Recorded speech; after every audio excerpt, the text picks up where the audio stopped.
Murid-murid di gimnasium itu terikat dengan sebuah kompetisi atletik di dalam keadaan telanjang.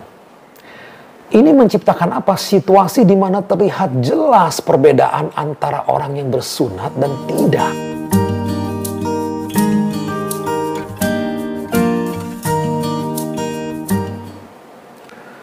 Shalom, sekarang kita masuk episode 39 dan kita akan mulai membahas tentang masa penaklukan Yunani atau yang dikenal dengan era Helenisme. Era ini memang mengambil dari kitab 1 dan 2 Makabe. Teman-teman, kitab suci adalah sabda Allah di dalam bahasa manusia dan tersusunnya kitab suci, Alkitab itu melalui proses yang panjang dan proses yang panjang ini kadang memang melahirkan perbedaan pandangan. Kitab 1 dan 2 Makabe itu ada di dalam kitab Deuterokanonika menurut Katolik dan Ortodoks, dan menurut Protestan itu tergolong apokrifa. Dan di akhir episode ini nanti kita akan sedikit membahas sejarah tentang Deuterokanonika, karena ada juga yang bertanya, dan tidak untuk menjadi suatu perdebatan ya. Kitab 1 Makabe ini meliputi dari masa tahun 175 sampai 135 sebelum Masehi. Sedangkan 2 Makabe itu menceritakan masa tahun 176 sebelum Masehi sampai 161. Jadi ada 15 tahun yang juga diceritakan di dalam 1 Makabe. Jadi ini bukan kelanjutan ya, tapi melengkapi. Sementara kedua kitab itu mengisahkan perjuangan di dalam pemberontakan Makabe. 2 Makabe secara khusus itu ditulis untuk orang-orang Yahudi yang berada di Mesir. 2 Makabe 1 ayat 1. Bertujuan untuk mengingatkan mereka akan penderitaan saudara-saudara mereka di tanah terjanji. Kita akan mulai sedikit sejarah Makedonia ya. Pangeran Alexander ketika itu berusia 20 tahun, masih muda dan terdidik ya, dididik oleh Aristoteles. Dan juga ia seorang pribadi yang penuh semangat, itu menggantikan ayahnya Filipus II sebagai Raja Makedonia pada tahun 336 sebelum Masehi. Makedonia tidak identik dengan Yunani ya. Alexander itu menyatukan Makedonia dengan negara-negara kota di Yunani. Ia tidak hanya menaklukkan Persia, tapi juga Asia Kecil ya, atau Tire yang sekarang ini Lebanon, Gaza, Mesir, dan sebagian India. Pencapaian tahta Alexander itu mempunyai pengaruh besar bagi orang Yahudi, yang mana leluhurnya baru saja itu kembali dari pembuangan Babel ya pada 1 atau 2 abad sebelumnya. Di dalam ekspansinya ke timur, Alexander mengalahkan penguasa Persia Darius ketiga pada tahun 333 sebelum Masehi.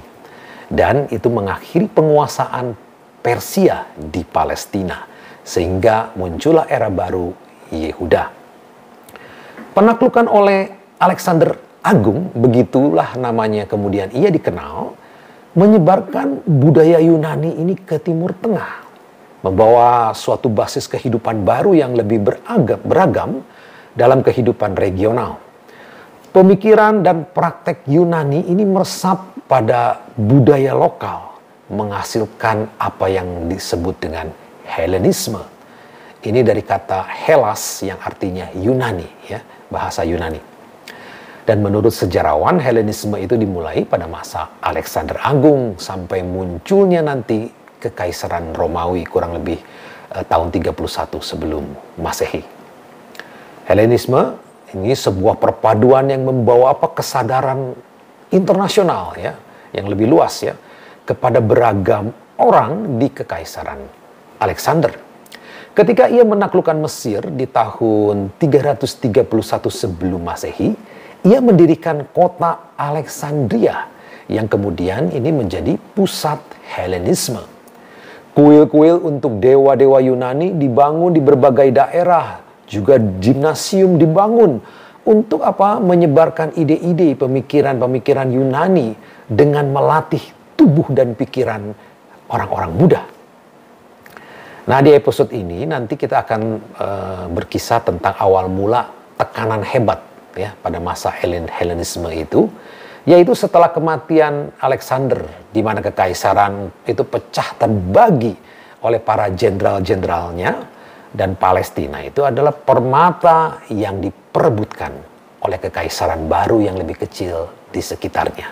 Nanti pada episode-episode selanjutnya kita akan berkisah bagaimana orang-orang Yahudi itu merespon ancaman ini. Nah, dari kitab 1 dan 2 Makabe kita tahu ada berbagai macam respon dari umat Tuhan akan situasi sulit ini yang melanda mereka. Sebagian orang Yahudi itu turut menuruti perintah raja untuk meninggalkan Taurat dan Perjanjian. Sementara yang lainnya dipimpin oleh Makabe memberontak, ya, penguasa Selekus yang represif. Dan sebagian lagi mempertaruhkan nyawa mereka, bersaksi dan setia dan percaya kepada Tuhan, bahkan mempersembahkan diri mereka sendiri sebagai kurban yang meminta pertolongan Tuhan. Nanti kita akan mengenal keluarga Makabe dan perjuangannya melawan Selekus. Oke, kita masuk kembali kepada Alexander Agung, ya. Setelah kematian tiba-tiba Alexander Agung di tahun 323 sebelum Masehi, di usia 33 tahun, tidak ada ahli waris yang mampu menggantikannya, sehingga para jenderalnya itu berebut kekuasaan. Kekaisaran kemudian terbagi di antara para jenderal-jenderal utamanya, dikenal dengan diadochi atau para suksesor. Dan ada dua yang menonjol, yaitu Selekus yang menguasai Mesopotamia dan Persia, dan Ptolemeus pertama yang menguasai Mesir dan Palestina. Ptolemeus pertama dan penerusnya menguasai daerah Palestina untuk hampir selama 1 abad, yaitu dari 301 sebelum Masehi sampai 200. Dan di bawah pemerintahan Ptolemeus, orang-orang Yahudi Palestina itu relatif masih menikmati kebebasan dari pemaksaan Helenisme. Namun Antiochus IV, penerus dari Selekus dan raja dengan julukan Theos Epiphanes, itu artinya manifestasi Tuhan, mempunyai ambisi besar untuk merebut Mesir dari tangan Ptolemeus. Setelah berhasil mengalahkan Ptolemeus IV dan mengambil alih Palestina, Antiochus memusatkan perhatian untuk memperkuat dan menyatukan daerah baru di kekaisarannya. Untuk itu ia mencoba mengganti simbol-simbol utama Yahudi dengan pemikiran-pemikiran budaya Yunani. Ia melihat ada dukungan dari sebagian orang-orang Yahudi yang terpengaruh oleh Helenisme. Senang mereka itu dengan budaya Yunani dan merindukan kerjasama dengan para kaum pagan itu, kan dengan tujuan kestabilan politik dan sosial. 1 Makabe 1 ayat 1. Budaya Yunani kala itu memang dianggap tinggi. Orang-orang Yahudi ini membangun gimnasium di Yerusalem. Gimnasium Yunani tidak hanya tempat belajar agama mereka kaum pagan, tapi juga pusat budaya dan olahraga Yunani. Murid-murid di gimnasium itu terikat dengan sebuah kompetisi atletik di dalam keadaan telanjang. Ini menciptakan situasi di mana terlihat jelas perbedaan antara orang yang bersunat dan tidak. Jadi ada tekanan yang sangat besar diberikan kepada orang-orang Yahudi untuk meninggalkan tradisi agama mereka. Sampai ada pembedahan terbalik tanda sunat. Ini sebagai upaya untuk memperluas budaya Helenisme. Dalam upaya mendorong intensitas pengaruh Helenisme, Antiochus IV menodai bait suci dengan masuk tanpa izin tempat suci itu. Mereka menjarah emas dan perak dan mendirikan mezbah untuk dewa Zeus. Antiochus juga menghancurkan salinan Taurat dan menghukum mati mereka yang ketahuan memiliki salinan Taurat atau sekedar mengamati ajarannya. Antiochus memerintahkan penindasan untuk hal-hal seperti kurban bait suci, memelihara sabat, dan praktek sunat. Di tempat-tempat ini, tempat suci dan altar dewa Yunani dibangun. Dan orang Yahudi itu dipaksa mempersembahkan babi dan binatang haram lainnya untuk dewa-dewa pagan. Orang-orang Yahudi juga dipaksa untuk makan binatang-binatang yang dikorbankan itu dan mengambil bagian di dalam prosesi perayaan dewa-dewa itu. 2 Makabe 6 ayat 7-8. Yang tertangkap masih memelihara sabat akan dibakar, dibakar. 2 Makabe 6 ayat 11. Keluarga yang anak-anaknya ketahuan disunat, dibunuh. Anak-anak bersunat ini digantung di leher ibunya. 1 Makabe ayat 1 ayat 61. Dan 2 Makabe 6 ayat 10. Antiochus juga meruntuhkan tembok Yerusalem dan membangun benteng di Yerusalem dan menempatkan tentara untuk memastikan orang-orang Yahudi itu mentaati perintahnya. Dengan melakukan ini, Antiochus sudah menyerang 3 simbol utama Yehuda setelah pulang kembali ke tanah terjanji, yaitu bait suci yang dibangun kembali oleh Zerubabel, Taurat yang menjadi fokus dari pelayanan Esra, dan tembok yang telah direkonstruksi oleh Nehemia. Semua upaya itu adalah program untuk melenyapkan akar Yahudi dan mengasimilasi orang-orang Yehuda dalam dinasti yang bersatu seperti yang diimpikan oleh Antiochus Epiphanes. Jadi, kebebasan beragama Yahudi di masa Ptolemeus itu hilang dengan promosi agresif budaya Helenisme. Akibatnya, ini membuat suasana sangat bergejolak yang sewaktu-waktu dapat meledak menjadi sebuah pemberontakan. Kita akan membahas tentang Makabe dan Septuaginta. 1 dan 2 Makabe adalah kitab yang terdapat dalam Alkitab Katolik, namun tidak di sebagian besar Alkitab Protestan, kecuali sebagian menaruhnya di dalam lampiran di luar negeri kadang ditemukan, yang dikenal dengan kitab Apokrif. Sejarah di balik perbedaan ini membawa kita ke masa sebelum Kristus. Setelah kematian Alexander Agung, semasa Ptolemeus menguasai Mesir, banyak orang-orang Yahudi tinggal di Alexandria, Mesir. Sedemikian rupa sehingga kota Alexandria memiliki pemukiman Yahudi. Di tengah berkembangnya komunitas Yahudi, menurut sebuah surat kuno dari Aristeas kepada saudaranya Filokrates, 70 sampai 72 orang Yahudi berpendidikan dibawa oleh Ptolemeus Philadelphus untuk menerjemahkan berbagai kitab Ibrani ke dalam bahasa Yunani, yang merupakan bahasa pergaulan dalam masa Helenisme Alexander Agung.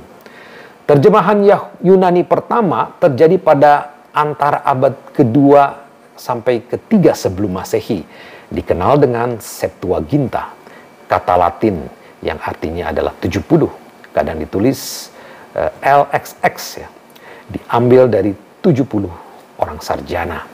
Septuaginta termasuk 39 perjanjian lama yang ditulis aslinya di dalam bahasa Ibrani, dan 7 buku lain yang dikenal sebagai Deuterokanonika, yaitu kitab Yudit, Tobit, Baruch, Sirah, Kebijaksanaan Salomo, 1 dan 2 Makabe, dan beberapa tambahan kitab Daniel dan Esther.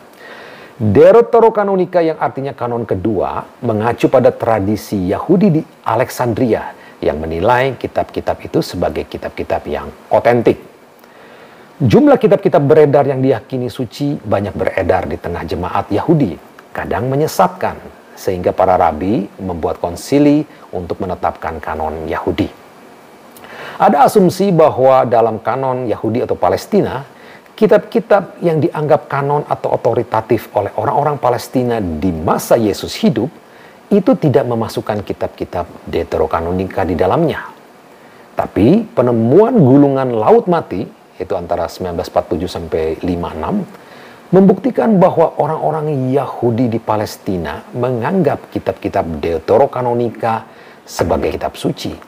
Kitab-kitab Sirah dan Tobit di dalam bahasa Ibrani dan Aram ditemukan di antara gulungan Laut Mati yang digunakan oleh kaum Yahudi Esseni, yaitu kaum konservatif dalam komunitas Qumran.